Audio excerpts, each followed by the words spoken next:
MasterChef.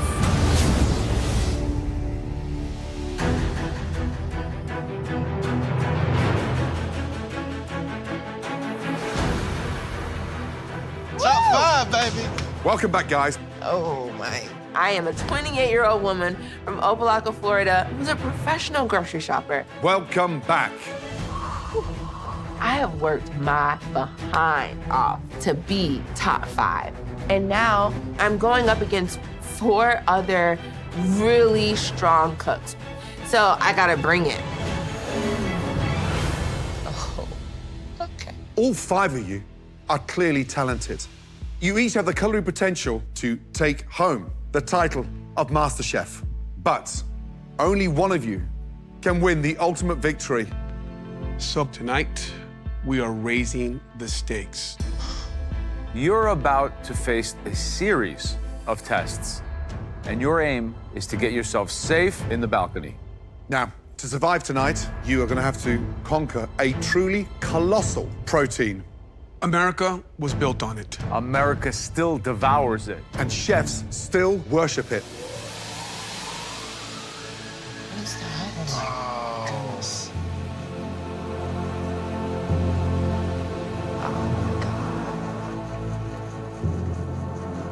Beef. Damn, that's big. Tonight, to make it one step closer to the MasterChef finale, you are going to have to create MasterChef-worthy masterpieces using this. Beef makes today's challenge more of a level playing field because it's a common protein. We've all used it in this competition, so it really is gonna come down to technique, flavors, seasoning. A tiny detail will make some huge differences. Home cooks. Your first battle for survival will involve all 5 of you. All 5 of you will cook at these stations. From here, 2 of you will be made safe. The other 3 will still be standing in the firing line. Facing another challenge.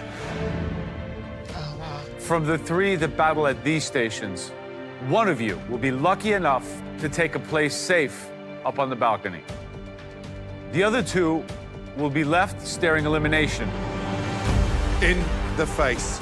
If you still haven't made it to safety, your shot at lifting that incredible MasterChef trophy will be on the line, right here.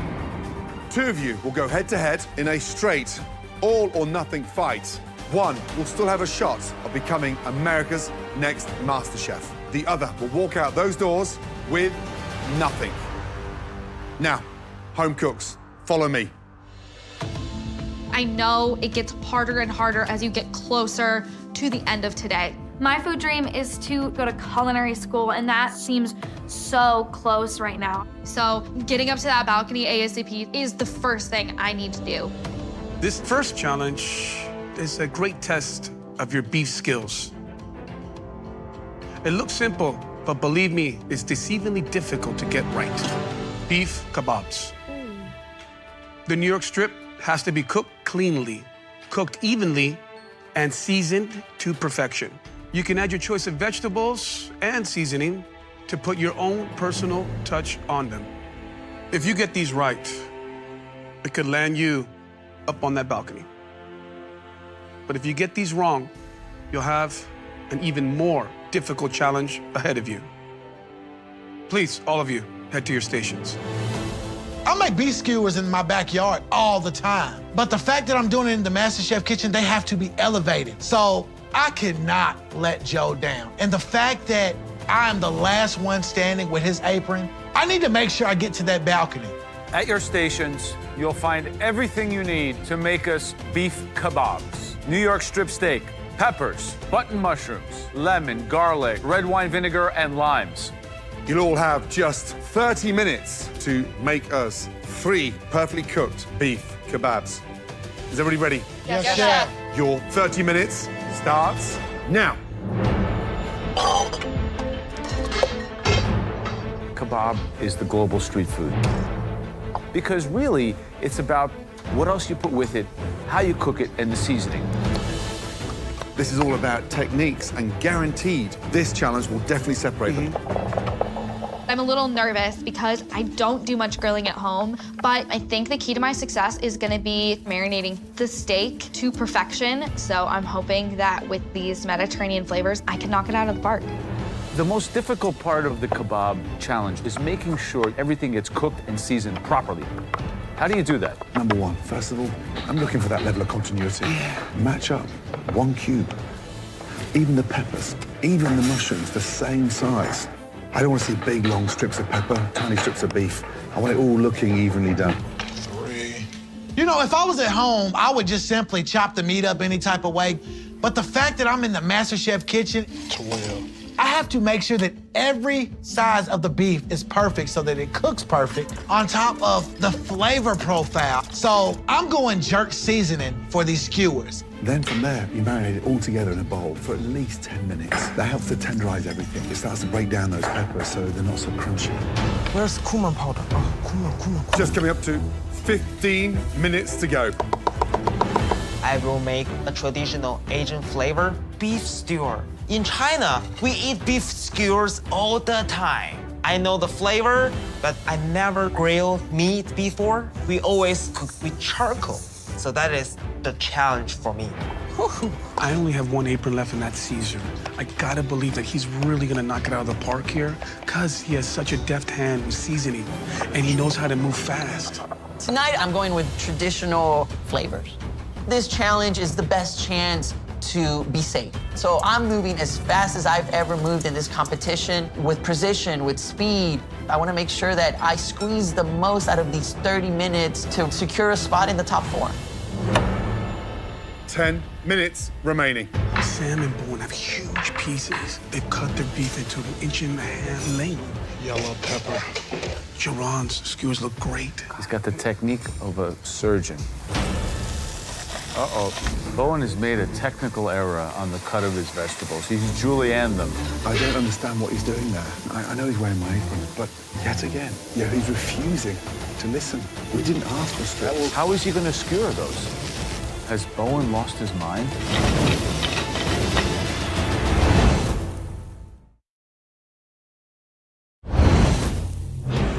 Uh-oh. Bowen has made a technical error on the cut of his vegetables. He's julienned them. We didn't ask for slices. How is he going to skewer those? 6 minutes to go. So with 6 minutes to go, they should be cooking those. Because we're looking for medium rare. 3 minutes each side, and you brush. So it's like almost clockwork. You turn every 30 seconds. Brush, turn, brush, turn. 2 minutes remaining. Finish up. Come on, everyone, let's go. Think about your plating. Bowen, being Chinese, is always used to cooking with super high heat. Yeah. That can be very good. I hope it works for him today. 60 seconds remaining. Last minute. Caesar's plating, look. Jerron's skewers look great. Samantha's just taking hers out of the oven. Why would you put them in the oven? 10, 9, 8, 7, 6, 5, 4, 3, 2, 1, and stop. Hands in the air. Well done. All of you, very carefully bring your kebabs down to the front bench. I have a really big confidence in myself. The colorful and then the grill mark is really, really perfect. I do think the flavor is there. I just hope it will be medium rare. We're looking for 2 of you that we will save and send straight up to the balcony. First up, Bowen, describe your kebab.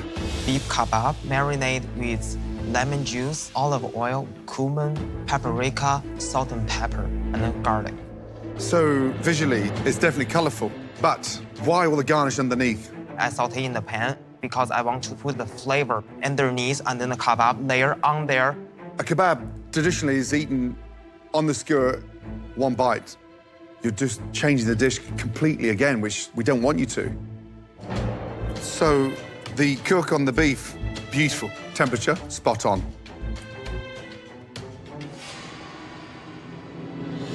Seasoning on point, but the peppers on the skewer are raw and the peppers underneath are cooked. And I want the peppers on the skewer cooked. Thank you.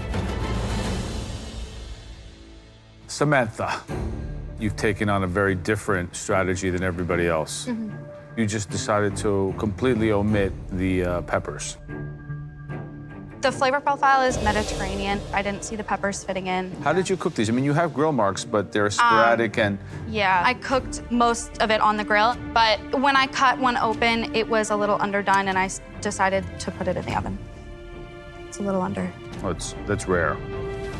Okay. The flavor of the beef is okay, but you took a strategy that was minimalistic, and I think, unfortunately, that also reflects in the way they taste. Okay, okay, Very minimal. okay.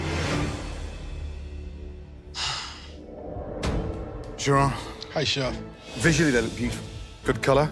Thank you, Chef. What type of marinades is in the kebab? So I tried to get close to like a jerk marinade. Jerk. Mushroom, 2 peppers, and the red onion.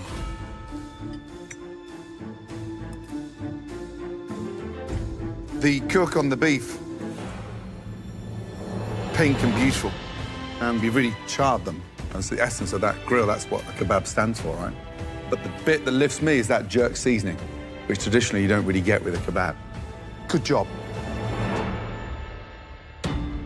Actually, first of all, you got a beautiful marinade on the outside. I think you were very generous with the seasoning. I like that. I was going for those Latin flavors. The beef was marinated in lemon and lime juice, garlic oil, cumin, coriander, and some red chili flakes. I got a real fatty piece. I think you could have butchered them down a little bit better, but you did cook them well. I like the seasoning. Peppers and the chimichurri have a home run, but just kind of shifting gears on some of the elements would have made this spot on. Okay.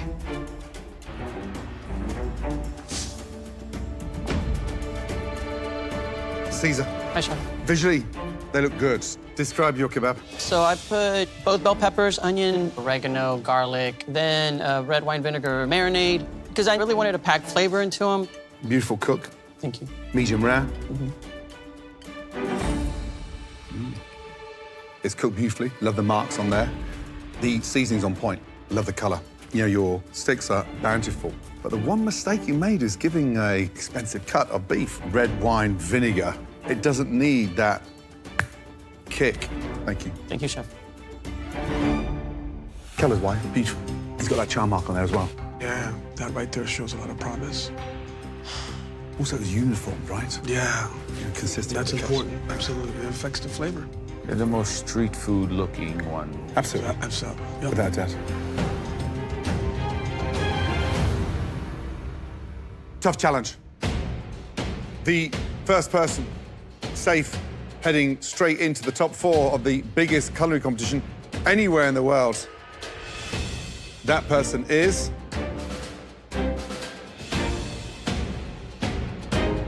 Geron. Congratulations. Yes. Joe, Ron, and myself thought that it was cooked beautifully, and it was bountiful. Congratulations. Thank you.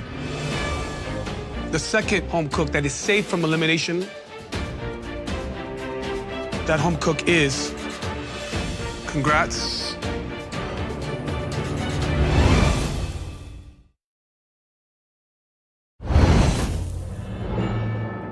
The second home cook that is safe from elimination and from this challenge upcoming is Caesar. Thank you. You cooked everything evenly, properly, and seasoned it to perfection. Thank you, Chef. So, off you go, Geron, and of course, Caesar. Thank you, chefs. I'm excited I was able to lift the pressure of elimination so early on tonight. This dream, it's becoming a fairy tale that I hope the ending is happily ever after, but right now I'm gonna enjoy being top 4. Unfortunately for you three, you are all in the apron of Chef Gordon Ramsay. So, no matter what happens tonight, he will be losing one home cook. You three will now face another challenge. Please, come with me. For your second beef challenge, you'll be tackling one of my most favorite things to cook and to eat. This dish, it requires a deft hand and a perfect cook. Meatballs in a beautiful marinara sauce. Soft pillows of deliciously seasoned beef with that perfect marinara glistening, light and pink. You three have to make impeccable meatballs, or your MasterChef dreams could end here tonight. Please head to your stations. I normally make meatballs with my mom, so I'm familiar with the steps to make them. However, they normally sit in sauce for at least 2 hours at home. So this is going to be a hell of a challenge. Now, your second attempt to get up to the safety of that balcony, you'll have 30 minutes to make us a plate of perfect meatballs. At your stations, you'll have everything that you need to make some delicious meatballs in marinara sauce. Your 30 minutes starts now. You know, meatballs are such a popular food. It doesn't cost much to make, and quite frankly, it's delicious. A to Z of a perfect meatball, Joe. You gotta get the mix right. The meat has to be ground right, the right blend of beef and whatever else you want to add to it. Then, breadcrumbs, milk, parsley, all important. But you have to have the egg component right. It's like Ashley's just gonna do the yolk. You want to keep it light and fluffy. Those breadcrumbs, you want them to create space. So working the bread too much as well can also make the meatball very, very hard. We're down to 20 minutes. You've got to speed up, all three of you. Come on, guys. So Ashley is putting milk into her toasted breadcrumbs. That's good. Yeah. She's focused. Bowen is rolling the meatballs in the breadcrumb. That must be a Chinese technique. I don't know about that. You have to pan fry them lightly, not too hot. You don't want to burn the outside, keep the inside raw. And then you want to cook them in the tomato sauce. It's slow and low, but it comes out great if you do it right. Those look good, Sam. Just coming up to 15 minutes to go. Ashley's the only one testing it. That's smart. All right, Ashley, time is of the essence. You need to Yes, get these chef. meatballs in. At Yes, this chef. point, with 15 minutes left, I might even make them a little bit smaller just to Heard. get them cooked in time. Have you made meatballs before? I have made meatballs before.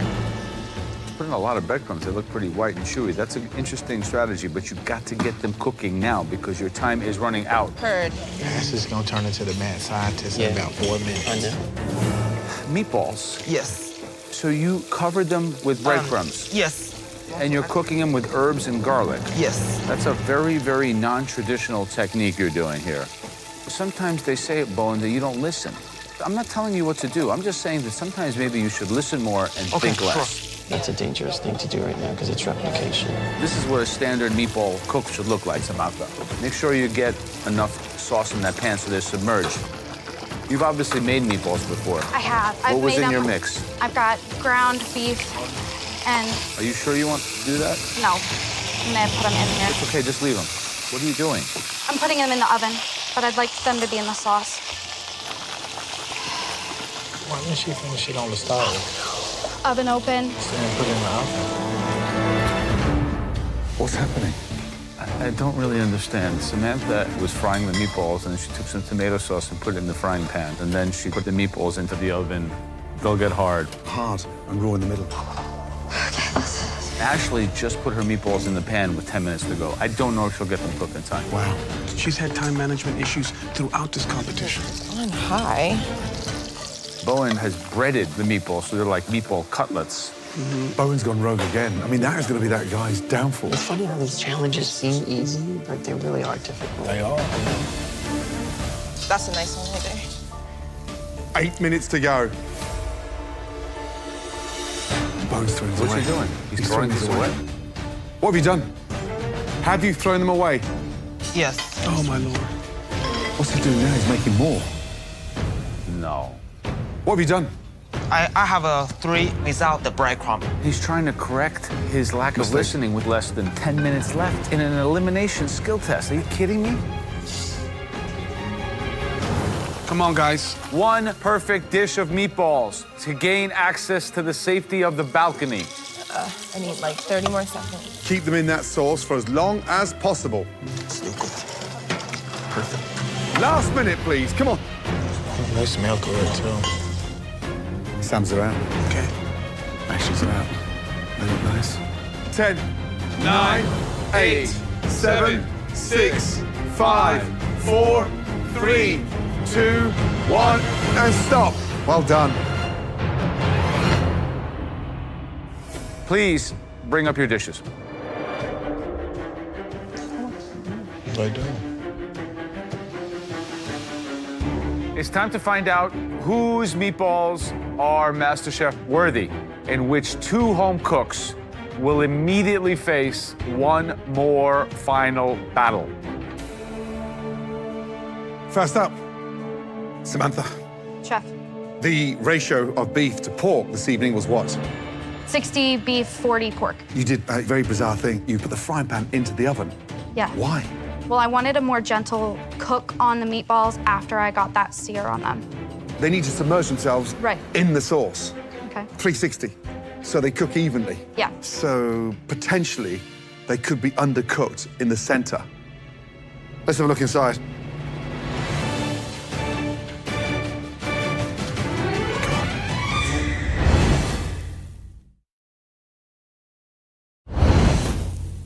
So, Samantha, potentially, they could be undercooked in the center. Let's have a look inside.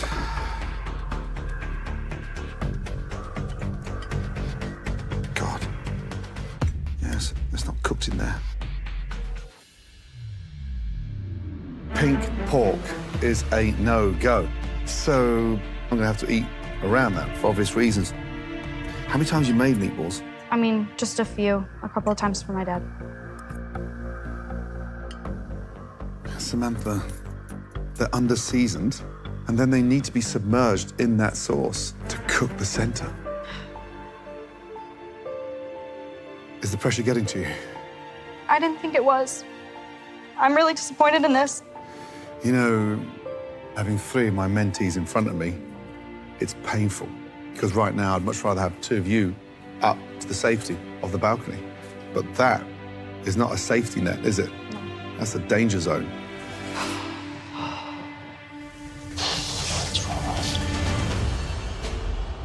Okay, Bowen. Hi, Joe. Now, I saw you doing something very, very unorthodox. You were coating the meatballs in breadcrumbs before you fried them in the pan.